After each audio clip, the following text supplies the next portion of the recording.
apakah saya setelah masuk Islam itu nanti bisa ketemu mama atau berkumpul dengan mama. Bapaknya itu udah KUA, saya masuk aja langsung, saya tanya, saya mau masuk Islam itu gimana caranya? Saya itu asli dari China. Kalau mama dari Gombong, Jawa. Pikir saya kan suami saya orang Katolik.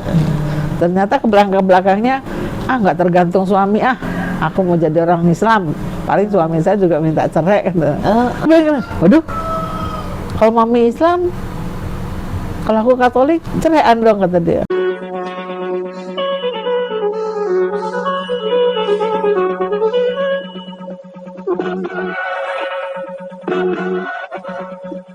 Assalamualaikum warahmatullahi wabarakatuh. Tabi pun. Ya pun. Apa kabar pemirsa Gunsantok? Saat ini saya merasa haru, bahagia, senang dan juga bangga ya. Yang saya temui adalah sosok wanita hebat yang ada di sebelah saya. Ini adalah salah satu orang Lampung yang hidupnya di Semarang. Sudah berapa lama ya, Mam ya? Sudah dari 83. Sudah jadi 43 tahun. Sudah 40 tahun. 40 tahun ya. Persis. Oke. Sebelum saya berbincang-bincang, izinkan saya memperkenalkan bahwa Ibu Mariani ini adalah salah seorang lulusan dari Semanda 83, SMA Negeri 2 Bandar Lampung, lulusan tahun 83. Nah, apa yang membuat menarik adalah beliau saat ini sudah mu'alaf. Amin. Ya, jadi agama sebelumnya Katolik. Nah, kita akan berbincang bersama dengan Ibu Mariani. Assalamualaikum, Ibu. Waalaikumsalam warahmatullahi wabarakatuh. Selamat siang. Bagaimana? Ini adalah salah satu pertemuan yang buat saya pertemuan yang indah ya, karena kita akan mengulas lebih jauh tentang keislaman, kemudian mengulas lebih jauh tentang makna hidup bagi seorang Ibu Mariani. Umar, sudah berapa lama ya jadi mu'alaf ya? Itu Desember 15. Jadi sampai sekarang berapa? 28 tahun. 28 tahun. 8 tahun. 8 tahun ya. Iya. Oke. Bu Mas sekarang usianya? Persis 60 tahun. 60 tahun, wah luar biasa. Masih sehat, segar ya, alhamdulillah. Umar, saya ingin mengawali cerita ini dengan satu ungkapan gitu ya, bahwa ternyata sejauh mencari, Tuhan adalah tempat kita kembali. Nah, bagaimana ceritanya Bu Mar bisa menemukan Tuhan itu kembali? Oh, ya itu karena saya tuh semakin lama merasa bahwa semakin nyaman setelah saya banyak baca Al-Fatihah. Al-Fatihah itu saya pelajari waktu masih SD mungkin. Dulu saya SD-nya di MI, di Kampung Palembang. Jadi di daerah sekarang sekitar daerah Yeyen ulang untuk oleh-oleh itu ada MI, ada sekolah saya waktu SD di situ. Dari MI itu kita diajarin Al-Fatihah dan Bismillah itu selalu ngikut terus. Oh gitu ya. Jadi kalau apa-apa ya Bismillah, terus kalau mau masuk kemana Assalamualaikum itu. Walaupun saya Katolik, jadi kayaknya kok nggak bisa hilang. Nah, setelah dewasa itu memang saya menikah dengan suami dan kami sekeluarga Katolik, ya ke gereja dan lain-lain.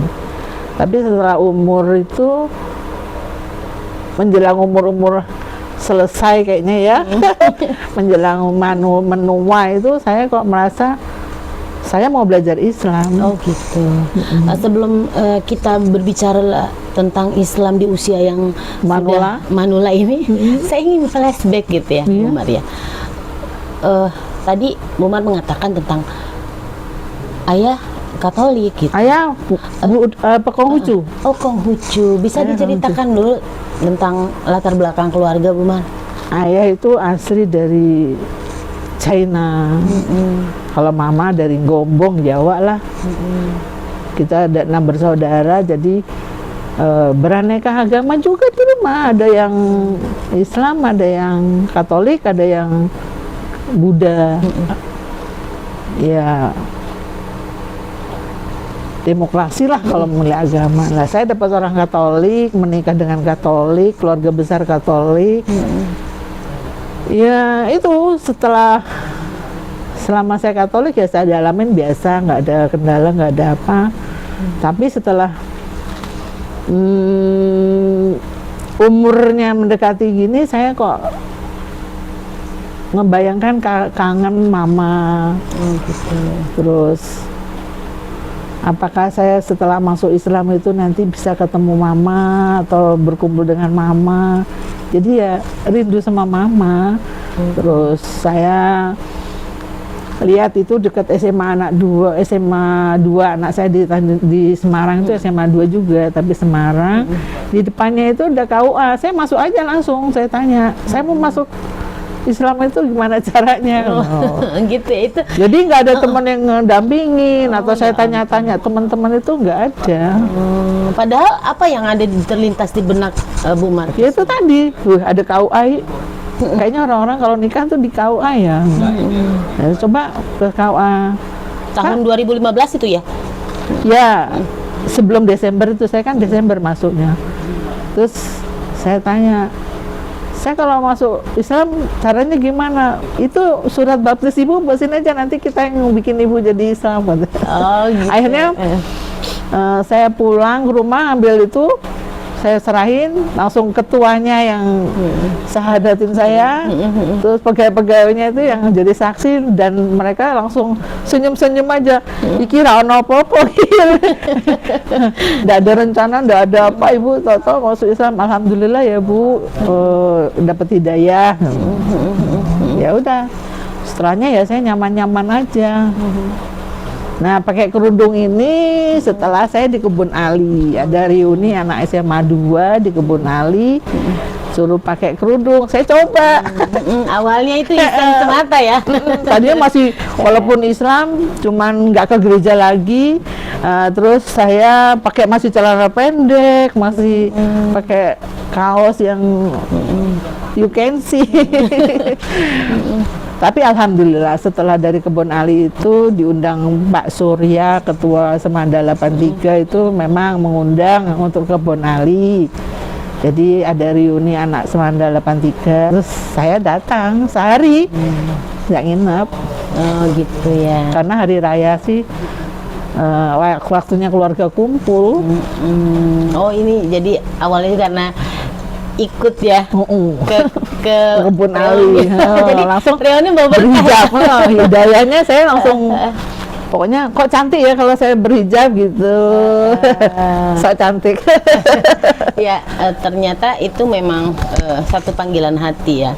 Saya nanti akan bertanya juga sama Ibu Mar pada saat selama pakai jilbab sama sebelum bedanya di mana. Tapi saya ingin flashback kembali ya Ibu Mar, bagaimana peristiwa masa kecil ketika orang tua itu berbeda pandangan tentang agama, berpengaruh nggak pada anak-anak itu, pada psikologis ya terutama?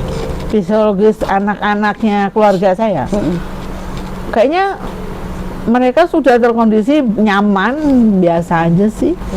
Pada saat kecil ya biasa, nggak ada peristiwa yang heboh, nggak ada ya apa-apa. Terus mereka ya mungkin karena ayah saya itu membebaskan mau seperti apa, mau apa gitu, fasilitas dikasih, mau motor, mau apa, mereka sudah. Jadi dari kecil ada supir, ada apa, mau kemana gitu, mereka nyaman sih, nggak ada kendala. Aku harus agama apa? Jadi memang benar. Agama milihnya itu setelah dewasa. Oh gitu, agama memilih setelah dewasa. Dan setelah kakak dewasa. Beradik berbeda atau semua? Beda semua. Oh gitu. Ada Muslimnya ada, gitu. Terus Katoliknya saya, terus ada yang Buddha. Nah itu. Jadi beraneka ragam ya. Benar. Nah setelah itu kan tadi Ibu Mar mengatakan tentang mama ya. Iya. Seberapa pentingkah sosok seorang ibu itu untuk Ibu Mar sehingga begitu haru gitu setiap hari? Iya, penting banget. Saya sampai kayaknya ngebayangin mama aja langsung hidup saya nyaman. Waktu susah-susah itu langsung nggak sampai susah banget, nangis sebentar gitu. Nah, mama memang Mama papa sama. Kalau kita sama papa itu kita nyaman di fasilitas ya Mbak. Mau makan apa, mau duit berapa itu monggo silakan. Uang itu nggak terkondisi dihitung berapa sehari, enggak. Mau sehari 1 juta zaman dulu, mau sehari 1 juta los. Pokoknya papa punya uang. Nah, kalau mama agak-agak ngerem, yang hati-hati, yang irit, yang apa. Tapi dua-duanya itu bagus, didikannya memang bagus.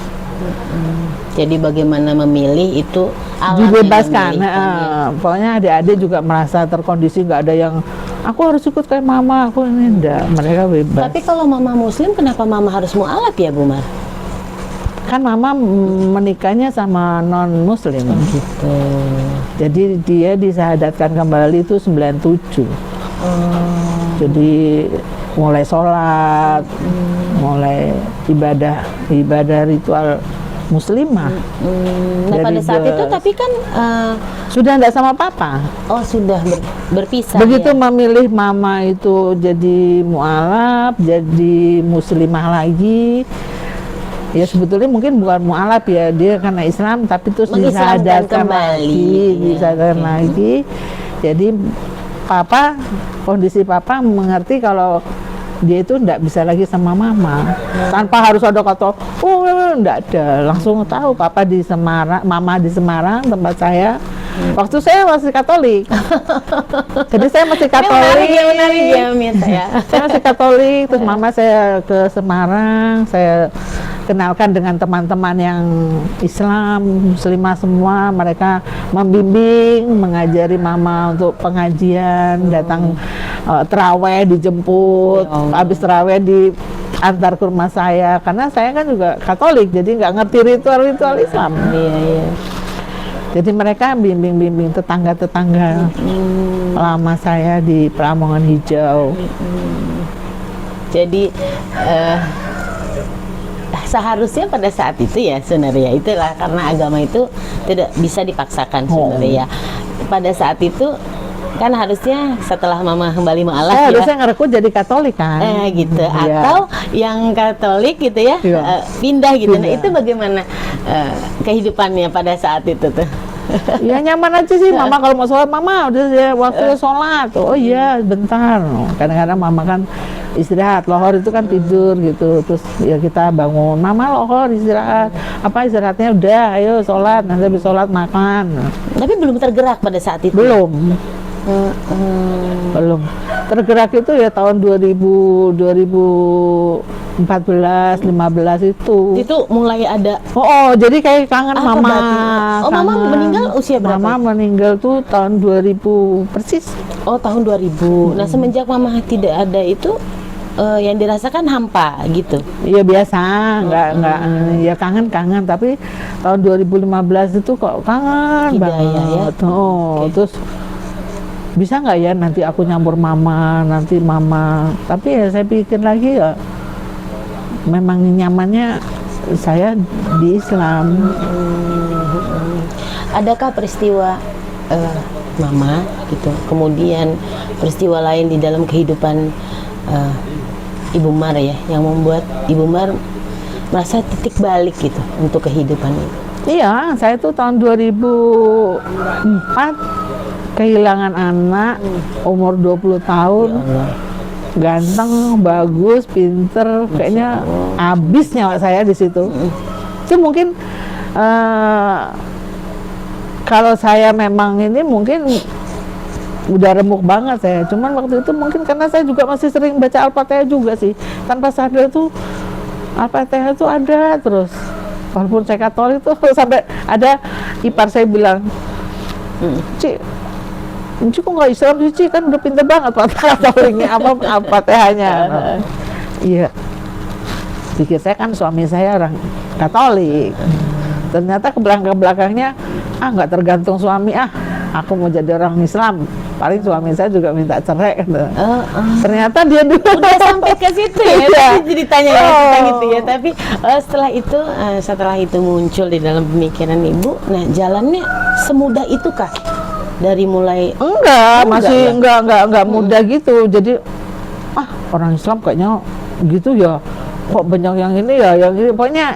Tapi terus saya ke mama lagi, mama dasarnya baik, walaupun nggak Islam banget ya tetap baik gitu loh. Jadi mama itulah patokan patokan jalan. Jadi cerminan saya tuh ke mama itu. Ya, Jadi senang saya itu sama mama itu. Jadi setelah merasa kehilangan mama, kehilangan anak, itu Anak. sesuatu yang membuat akhirnya Drop banget, Tan. drop banget. Habis. Suami itu drop juga. Sama. Dropnya ini maksudnya di hati atau di harta juga ini? Sama semua, Oh, drop semuanya. semua. Nah, kalau dia nggak kerja, dia udah agak-agak ya bukan nggak semangat sih, tapi kayaknya ya mungkin jalannya juga dia juga udah tambah mungkin ya piye ya. Akhirnya memang kami drop semua di ekonomi juga habis semua, nggak jual rumah. Itu ujiannya itu ya? Jual rumah itu 2008. Oh gitu. Bu Marni anaknya berapa ya? Dua, tiga sebetulnya. Yang Sebenarnya pertama tiga itu yang meninggal. Yang pertama meninggal, kemudian Pertama itu lahir 84, terus yang kedua 87, yang ketiga itu 94. oh gitu. Nah sekarang anak-anak udah Anak saya di Mencas. Surabaya sudah punya cucu SMA naik kelas 3. oh ya pemirsa lihat udah punya cucu ya. SMA. SMA, tapi fisik masih luar biasa ya. Masih cantik. Masih cantik nih. Nanti kita tanya rahasianya apa kok bisa cantik ya. Tapi kita penasaran kembali kepada topiknya ya.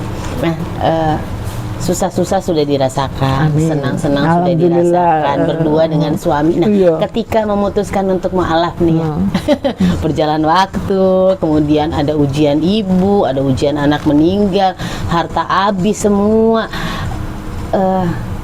Ketika titik balik ya, mau Islam gitu, apa reaksi suami pasti? Jadi bagaimana? Waduh, kalau mami Islam, kalau aku Katolik, ceraian dong kata dia. Udah aku Islam dulu aja lah kata dia. Ya, jadi penasaran udah berapa tahun nih sama papi ya? Sama papi itu kita menikah 82. Jadi waktu SMA kelas 2 sebetulnya. Oh gitu. SMA dulu, Mm. nikah dulu, baru lulus SMA dulu. Oh gitu. Oke. Jadi setelah tahu mau masuk Islam gitu, mau mualaf, Kalau dia nggak ikut mualaf, cerai. gitu. Oh jadi mau ini ya? Nggak selamanya berdua. Jadi yang masuk Islam duluan yang Malah bapak malah itu bapak, November 15, saya Desember 15. oh gitu. Ada suratnya. Oh gitu ya. Boleh nanti Pap, dilihatin liatin, ya Pap. Ini menarik ya karena Di tasku nih loh, Pap. Di Pap, di tas. Udah tak siapin kan tadi rencana pergi. sekali lagi Itu kekuatan 2015. 2015. Saya 2015 itu masih celana pendek, masih you can see, tapi setelah ketemu Pang Terdi di waktu di Lina Ali kan pakai kerudung. Saya pikir kerudung aja lah. Saya cantik kok pakai kerudung. Saya bilang. Nanti kita ngobrol-ngobrol dengan papi ya. Sekarang Mami dulu sama. Yang mana ini ya Mami? Oke. Ini dia nih 2015 ya. Iya 2019 November 2015. Saya Desember. Oh iya. Bedanya 1 bulan ya. Mm-mm. Oh kalau di sini kan kayak apa namanya Indo gitu ya. Iya, Indo. Cino. Kalau yang ini kalau ini kelihatan banget Cino. cincinnya. Cincinnya. Tapi gini ya, setelah akhirnya bersama gitu di dalam satu agama yang sama gitu ya. Nah, ceritanya kok bisa bapak itu nyusul dulu? Malah duluan dia loh. Ya itu kan kita waktu itu. itu ke kawah sama-sama. Ternyata dia nyolong laku. Istilahnya jalan duluan dia. Oh gitu. Daripada Jadi dicerai saya, awalnya padahal tadi jalannya kan berdua. Laporannya ke KUA kan berdua lah. Kan minta syaratnya surat baptis itu. Ternyata dia duluan ke sana, baru dia nganter saya. oh gitu. Jadi dia mau keduluan ya.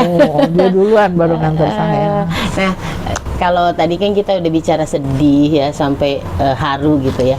Nah, kalau bicara tentang kebahagiaan setelah menemukan kembali gitu. setelah Bahagianya itu sekarang itu tidak penting dengan urusan orang lain, dengan kata-kata negatif dari orang lain. Yang penting tujuan kita ibadah.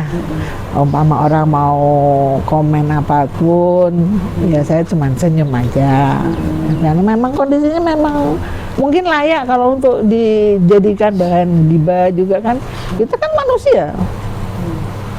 Nggak sempurna. Jadi kalau dulu saya sering nangisnya gini, sedih amat ya nggak punya gini, padahal teman-teman punya mobil, teman-teman punya ini. Tapi sekarang saya bilang alhamdulillah saya masih dikasih napas dengan yang gratis. Allah itu kita dapat napas gratis dari Allah. Coba kalau kita lagi sakit, berapa oksigen itu kita bayar rumah sakit hanya untuk nyari oksigen. Sekarang kan saya pikir saya harus bersyukurnya napas itu paling utama. Untuk kita bersyukur itu ya itu. Dan ternyata nggak pernah terbayang bahwa rumah ini adalah iya. Rumah ini jadi rumah terindah. Terindah ya. Ya, ketika sudah bersama-sama, nah ini kan lebih bahagia lagi karena menjalani ini bersama dengan Berdua. Bapak ya. Suka dukanya seperti apa sih? Ya banyak banget ya, bisa sampai besok kalau cerita. Ya artinya dia Yang salah jelas satu. sekarang semakin tua itu semakin kita ngerti posisi, jadi kayak kakak adik aja, jadi nggak ada. Kalau dulu kan sedikit tersinggung, sedikit marah, sedikit emosi. Oh, jadi ini juga salah satu terapi juga ternyata, Betul. terapi kesehatan. Nah, dibuat susah Allah itu, bukannya dibuat susah Allah, dapat kesulitan hidup itu ya membuat kita juga harus pinter. Pinternya itu ya kita jadi nggak ego lah, nggak kayak dulu egonya tinggi kan. Ada orang ngerumpi gitu, jangan-jangan ngomongin gua tuh. Nah, sekarang kan enggak. Oh gitu. Nah untuk posisi sekarang kan anak-anak udah bencar semua. Nah untuk bisa bertahan hidup ya dengan hidup di Semarang yang kota besar lah gitu ya, jauh dari anak-anak Bisa itu bertahan ya. bisa bertahan tuh Ya lumpia. Oke, lumpia ya. Lumpia aku Kak, apa namanya? Ambil di kulkas deh. Kalau aku nggak bisa bangun. Oke. Bisa nggak? Ternyata Buka. Nah, lumpianya besok mau dikirim ke Lampung tuh. Nah, lumpia. Sini, bisa Kak, Kakak. Ya, terima kasih ya Kak. Si ganteng nih, kayak Bung Karno. Ini lumpianya. oke, oh ya, jadi begini pemirsa Gonsan Talk dimanapun berada, salah satu ujian yang diberikan Allah adalah bagaimana kita mencari rezeki ya dengan cara yang diinginkan oleh Allah, Bikin nyaman. bikin nyaman kita, walaupun tidak pemikiran kita tidak Harus untung banyak. harus untung banyak. Nah, ini adalah salah satunya yaitu Lumpia Mami. Mami, gimana ceritanya Mami kok bisa beralih ke sini dan pada akhirnya Ya udah kepepet Bang, nggak punya gimana tuh? uang, gimana ya caranya dapat uang gitu. Akhirnya jualan lumpia.